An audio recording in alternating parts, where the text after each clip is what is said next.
Halo, Assalamualaikum warahmatullahi wabarakatuh. Perkenalkan, nama saya Amanda Reni Putri, saya berasal dari kelas 11 F3. Baiklah, dalam video kali ini saya akan menjelaskan mengenai 5 materi, yaitu materi pertama mengenai kronologis kekalahan Jepang, materi kedua yaitu mengenai pembentukan PPKI dan bagaimana hubungan dengan latar belakang terjadinya peristiwa Rengas Dengklok, materi ketiga yaitu mengenai peristiwa Rengas Dengklok itu sendiri, materi keempat yaitu mengenai perumusan naskah proklamasi, dan materi yang kelima yaitu mengenai pembacaan naskah proklamasi. Oke, materi pertama yang kita bahas yaitu mengenai kronologis kekalahan Jepang.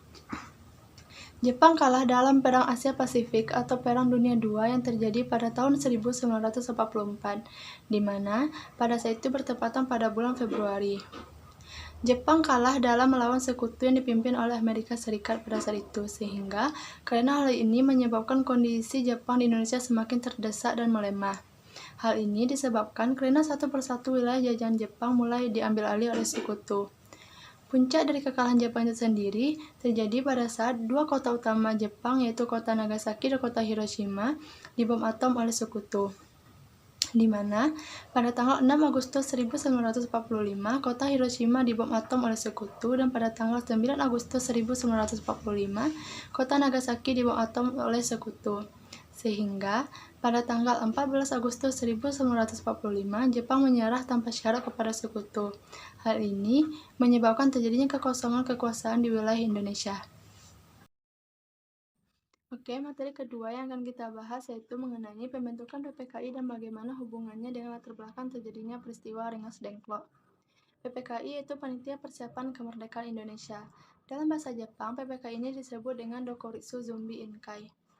PPKI yaitu organisasi yang dibentuk setelah dibubarkannya BPUPKI pada tanggal 7 Agustus 1945. Sehingga, untuk melanjutkan tugas dari BPUPKI tersebut, dibentuklah organisasi PPKI pada tanggal 7 Agustus 1945. Ketua dari PPKI itu sendiri adalah Insinyur Soekarno dan wakilnya adalah Muhammad Hatta. Jumlah anggota PPKI yaitu 21 orang yang dipilih oleh Marsikal Terauchi, dan 6 anggota lainnya tanpa sepengetahuan Jepang. Jadi, jumlah dari seluruh anggota PPKI ini adalah 27 orang. Tugas dari PPKI itu sendiri adalah untuk mempersiapkan kemerdekaan Indonesia. Tepat pada tanggal 9 Agustus 1945, tiga tokoh yaitu Insinyur Soekarno, Muhammad Hatta, dan Rajiv Manwidyo-Diningrat diundang ke dalam Vietnam untuk menemui Marsikal Terauchi, di mana dalam pertemuan tersebut membahas mengenai kemerdekaan negara Republik Indonesia. Dalam pertemuan itu, Jepang menjanjikan akan memberikan kemerdekaan kepada Indonesia pada tanggal 24 Agustus 1945. Sehingga, hal inilah yang melatar belakangi terjadinya peristiwa Rengas Dengklok, di mana adanya perbedaan pendapat antara golongan tua dengan golongan muda, di mana pada saat itu golongan muda menginginkan agar Indonesia segera diproklamirkan kemerdekaannya tanpa ada embel-embel dari Jepang. Hal ini dimanfaatkan oleh golongan muda karena pada saat itu terjadinya kekosongan kekuasaan di wilayah Indonesia, sehingga hal ini dapat dimanfaatkan oleh para pemuda untuk segera memproklamirkan kemerdekaan melalui Insinyur Soekarno dan Muhammad Hatta. Sedangkan dari golongan tua sendiri menginginkan agar bangsa Indonesia menunggu Jepang memberikan janji kemerdekaan yang akan diberikannya pada tanggal 24 Agustus 1945. Hal ini bertujuan agar tidak terjadinya kerusuhan dan tumpah darah berikutnya lagi. Sehingga hal itulah yang melatar belakangi terjadinya peristiwa Rengas Dengklok. Materi ketiga yang akan kita bahas yaitu mengenai peristiwa Rengas Dengklok itu sendiri. Sebelumnya kita telah tahu bahwa yang melatar belakangi terjadinya peristiwa Rengas Dengklok adalah perbedaan pendapat antara golongan tua dengan golongan muda. Peristiwa Rengas Dengklok adalah peristiwa penculikan yang dilakukan terhadap Insinyur Soekarno dan Muhammad Hatta yang dilakukan oleh para golongan muda seperti Sukarni, Wikana, Khairul Soleh yang merupakan perkumpulan dari Menteng 31. Peristiwa Rengas Dengklok terjadi pada tanggal 16 Agustus 1945 tepat pada pukul 3 sore, di mana pada saat itu Insinyur Soekarno dan Muhammad Hatta dijemput oleh para golongan muda untuk dibawa ke wilayah Rengas Dengklok yang berada di wilayah Karawang. Tujuan dari terjadinya peristiwa Rengas Dengklok ini adalah yang pertama, untuk menghindari agar Insinyur Soekarno dan Muhammad Hatta tidak terpengaruh oleh pengaruh Jepang. Yang kedua, untuk mendesak agar Insinyur Soekarno dan Muhammad Hatta segera memproklamirkan kemerdekaan negara Republik Indonesia di depan seluruh bangsa Indonesia. Nah, salah satu tokoh yang mendesak Insinyur Soekarno dan Muhammad Hatta agar segera memproklamirkan kemerdekaan adalah Soekarni. Tepat pada tanggal 16 Agustus 1945, bendera merah putih sebagai bendera pusaka Indonesia telah dikibarkan di wilayah Rengas Dengklok. Hal ini merupakan langkah awal bagi para pejuang Indonesia untuk mencapai terjadinya peristiwa proklamasi yang akan dilakukan pada tanggal 17 Agustus 1945. Sementara dari wilayah Jakarta, para pemuda belum mendapatkan informasi apapun dari Rengas Dengklok, sehingga Yusuf Kunto dikirim untuk menemui Ahmad Subarjo, di mana setelah adanya pertemuan antara Yusuf Kunto dengan Ahmad Subarjo, mereka pun berangkat ke Rengas Dengklok dengan tujuan untuk menjemput Insinyur Soekarno dan Muhammad Hatta agar kembali ke Jakarta. Setelah sampai di Rengas Dengklok, Ahmad Subarjo berusaha untuk berbincang mengenai masalah hal ini dengan para golongan muda, di mana pada saat perbincangan tersebut Ahmad Subarjo menjamin bahwa Insinyur Soekarno dan Muhammad Hatta akan segera memproklamirkan kemerdekaan negara Republik Indonesia tepat pada tanggal 17 Agustus 1945. Setelah adanya kesepakatan antara Ahmad Subarjo dengan golongan muda, akhirnya Ahmad Subarjo berhasil membawa kembali Insinyur Soekarno dan Muhammad Hatta untuk kembali ke Jakarta. Nah, jadi tokoh yang berperan dalam peristiwa Rengas Dengklok ini adalah yang pertama Soekarni. Soekarni adalah tokoh yang mendesak agar Insinyur Soekarno dan Muhammad Hatta segera memproklamirkan kemerdekaan negara Republik Indonesia di depan seluruh bangsa Indonesia. Yang kedua adalah Ahmad Subarjo. Ahmad Subarjo adalah tokoh yang menjadi penengah dan tokoh yang menyelesaikan konflik antara golongan tua dan golongan muda. Dan dia adalah tokoh yang berhasil membawa Insinyur Soekarno dan Muhammad Hatta untuk kembali ke Jakarta. Yang ketiga adalah Sultan Syahrir. Sultan Syahrir adalah tokoh yang pertama kali mengetahui berita kekalahan Jepang yang ia dengarkan melalui berita dari radio. Sehingga hal itulah yang menjadi kronologis dari terjadinya peristiwa Rengas Dengklok yang terjadi pada tanggal 16 Agustus 1945. Nah, materi keempat yang kita bahas yaitu mengenai perumusan naskah proklamasi. Perumusan naskah proklamasi dilakukan pada malam hari di tanggal 16 Agustus 1945, di mana perumusan naskah proklamasi ini dilakukan di rumah Laksamana Takashi Maeda, yang merupakan seorang perwira Angkatan Laut Jepang. Alasan dilakukannya perumusan naskah proklamasi di rumah Laksamana Takashi Maeda yaitu 1. Karena Laksamana Takashi Maeda memiliki hubungan dekat dengan pemuda Indonesia dan bersahabat dengan Ahmad Subarjo. Yang kedua, karena Laksamana Takashi Maeda memiliki rasa simpati yang besar terhadap bangsa Indonesia dalam memperjuangkan kemerdekaannya. Dan yang ketiga yaitu karena rumah Laksamana Takashi Maeda dianggap sebagai tempat yang aman oleh bangsa Indonesia, karena Laksamana Takashi Maeda adalah seorang perwira Angkatan Laut Jepang yang sangat disegani oleh para tentara Jepang yang berada di wilayah Indonesia. Sehingga tidak mungkin bahwa tentara Jepang itu merasa curiga adanya perumusan naskah proklamasi yang dilakukan oleh para pemuda yaitu golongan tua dan golongan muda di rumah Laksamana Takashi Maeda. Pada saat perumusan naskah proklamasi tersebut berjalan dengan lancar, di mana naskah proklamasi tersebut ditulis tangan oleh Bung Karno.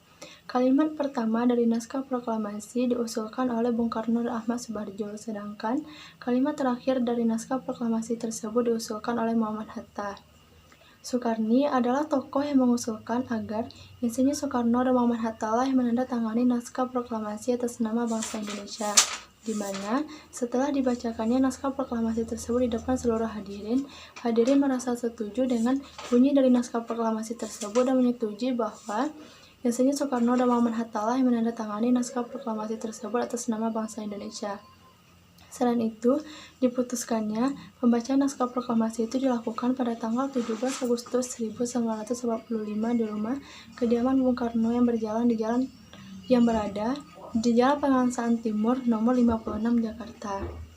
Selain itu, setelah ditulis tangannya naskah proklamasi tersebut oleh Bung Karno, barulah naskah proklamasi tersebut diketik oleh Sayuti Malik dengan menggunakan mesin ketiknya sendiri. Jadi, tokoh yang berperan dalam perumusan naskah proklamasi ini adalah yang pertama yaitu Insinyur Soekarno. Insinyur Soekarno adalah tokoh yang mengusulkan kalimat pertama dari naskah proklamasi dan dialah yang menulis tangan naskah proklamasi tersebut. Selain itu, Ia adalah tokoh yang menandatangani naskah proklamasi atas nama bangsa Indonesia bersama dengan Muhammad Hatta. Yang kedua, Ahmad Subarjo. Ahmad Subarjo adalah tokoh yang mengusulkan kalimat pertama dari naskah proklamasi. Yang ketiga yaitu Muhammad Hatta. Muhammad Hatta adalah tokoh yang mengusulkan kalimat terakhir dari naskah proklamasi dan dialah yang menandatangani naskah proklamasi bersama dengan Insinyur Soekarno atas nama bangsa Indonesia. Yang keempat adalah Laksamana Takashi Maeda. Laksamana Takashi Maeda adalah tokoh yang mengizinkan agar rumahnya dapat digunakan oleh golongan tua dan golongan muda untuk menyusun naskah proklamasi. Yang kelima itu Soekarni. Soekarni adalah tokoh yang mengusulkan agar naskah proklamasi tersebut ditandatangani oleh Insinyur Soekarno dan Muhammad Hatta atas nama bangsa Indonesia.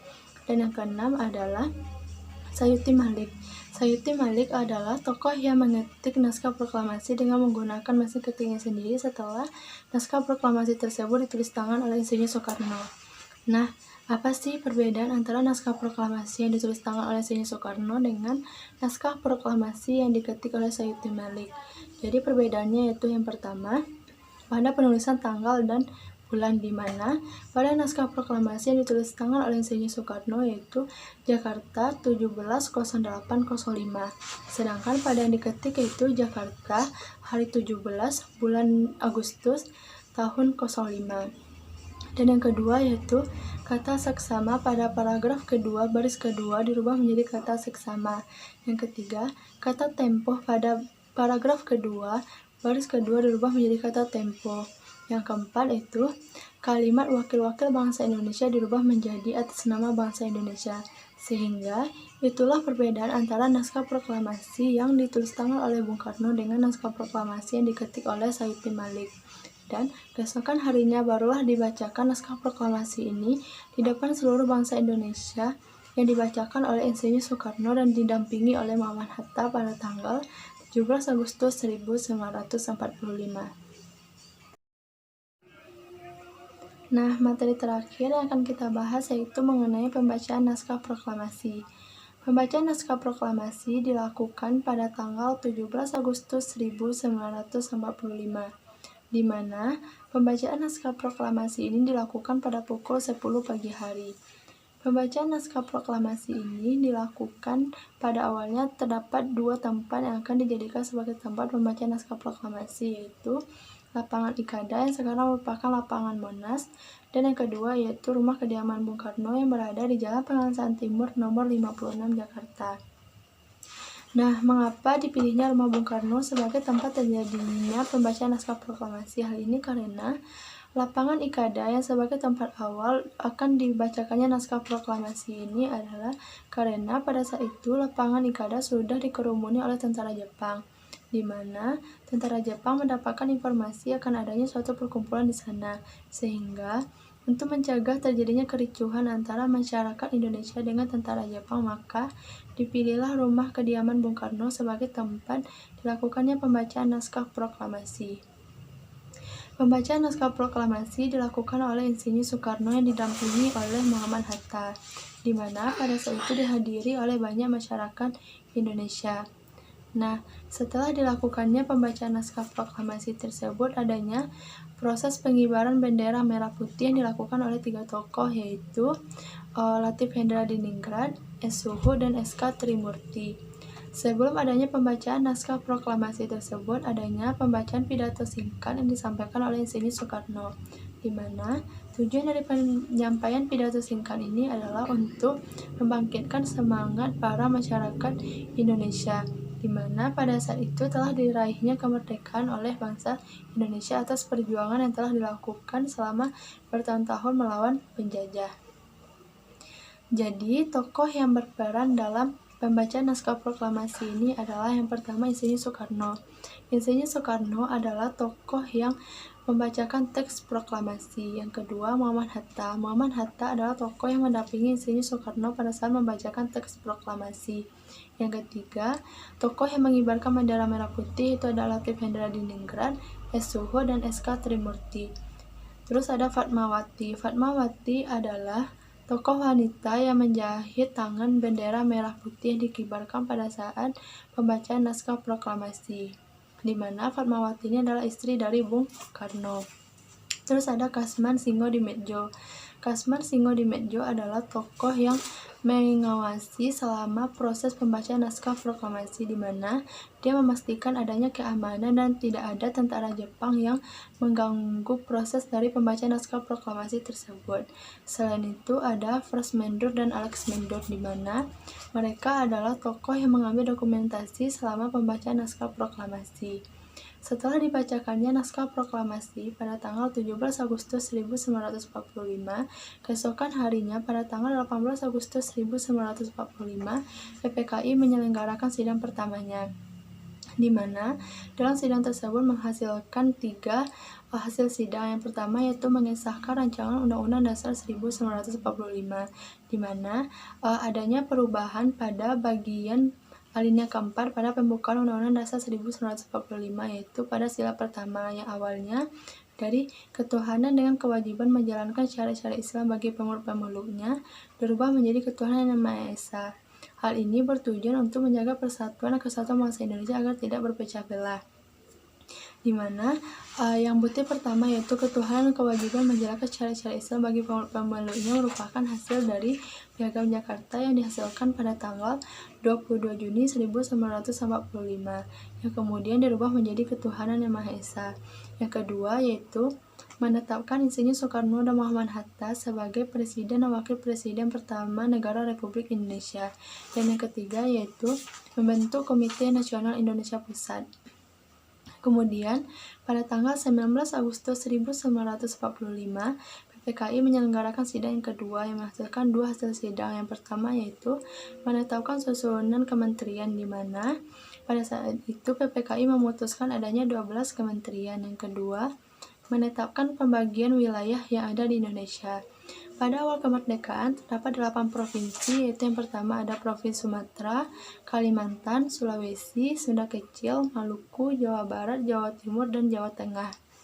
Dan hasil sidang yang berikutnya yaitu pada sidang yang ketiga. Sidang ketiga dilakukan pada tanggal 22 Agustus 1945, di mana hasil sidangnya itu yang pertama adalah membentuk Komite Nasional Indonesia, yang kedua yaitu membentuk Partai Nasional Indonesia yang diketuai oleh Insinyur Soekarno, dan yang ketiga yaitu membentuk Badan Keamanan Rakyat atau BKR. BKR ini merupakan cikal bakal dari adanya TNI atau Tentara Nasional Indonesia. Sehingga itulah pembahasan yang kita bahas dalam materi ini. Semoga dapat bermanfaat, dan apabila ada kesalahan kata mohon dimaafkan. Akhir kata, wassalamualaikum warahmatullahi wabarakatuh. Dadah.